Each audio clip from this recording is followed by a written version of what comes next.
We are with Joshua Frank. Joshua, first of all, let's go back to that night when you won the title. That was a special night. You weren't expected to win. You're the visiting fighter inside the top-ranked bubble.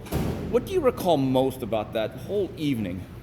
I just remember that it was a crazy evening, very exciting, a dream come true for sure, to win the world title, and it was an exciting fight. So you win the title, but there's a rematch clause.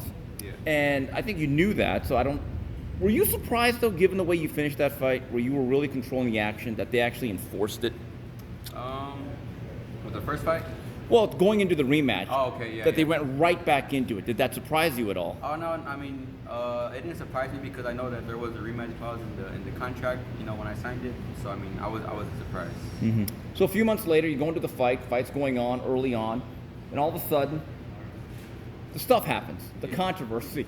What do you recall most, and what's your version of what took place that night? I just remember that getting hit with the headbutt and my eye getting swelled up and shut. I couldn't see out of it anymore. And then I know that I was taking some jabs to the eye, when I couldn't see. So that's what caused my eye to swell up even more. So you're clearly saying it was a headbutt that caused the immediate damage. Yes. So I remember watching that night. I'm at my friend's house, and for like 20 minutes, everyone's just sitting around. What's going through your mind at that particular point in time? I'm just like damn, what's the hold up? They kept going to replay over and over and over, and I just remember thinking like just hurry up with the decision.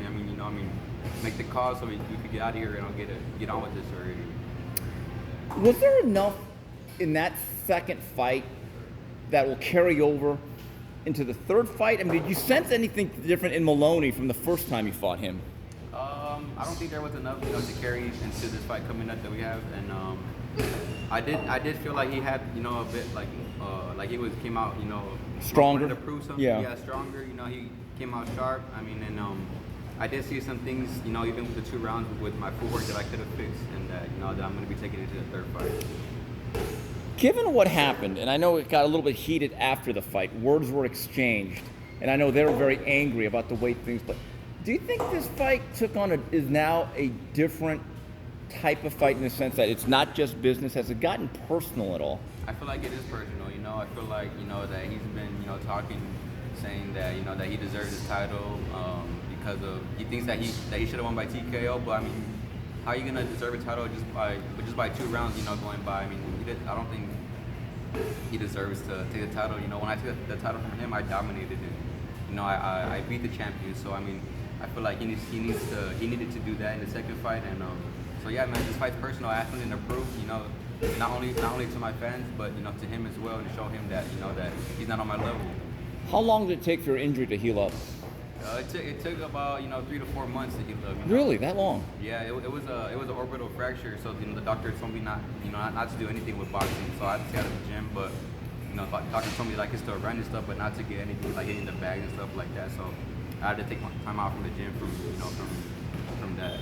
So let's go back, Joshua. So regardless of the rumor, that's an orbital fracture. Yeah.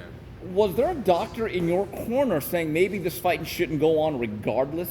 That was already the word, right? That you weren't going to be allowed to go on? Yeah, because when the doctor told me if I could see out of my eye, he covered this eye and he asked me to count how many fingers he was holding up. I couldn't see his fingers. All I saw was black. So when I told him I couldn't see, he was like, okay. Wow. Yeah, that's when he called the fight. How fearful were you that they were going to call that a TKO, though?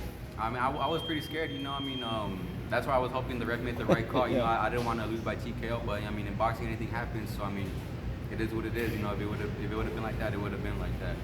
Given the nature of that ending, which was very bizarre, and I think unsatisfying for both of you, as you're walking back to the locker room, did you say in your own mind as a fighter, we got to immediately run this back? Of course. I was thinking that, even after the doctor stopped the fight, I was like, there's going to be a third one. There's going to be a third one. I was thinking it already, and I think that's why, Moloney was so upset because he knew he had to, face me in the ring again, and I know that he doesn't want to. So Here we are. By the way, the SNAC products. What's your favorite SNAC product, by the way? That's the one that you use the most. I like the protein and the ZMA. The ZMA helps me sleep at night, and the protein, after a good hard training, helps me recover. And the pro-glycogen. Yeah, that one. But all of them work really great. I love all their products. Okay.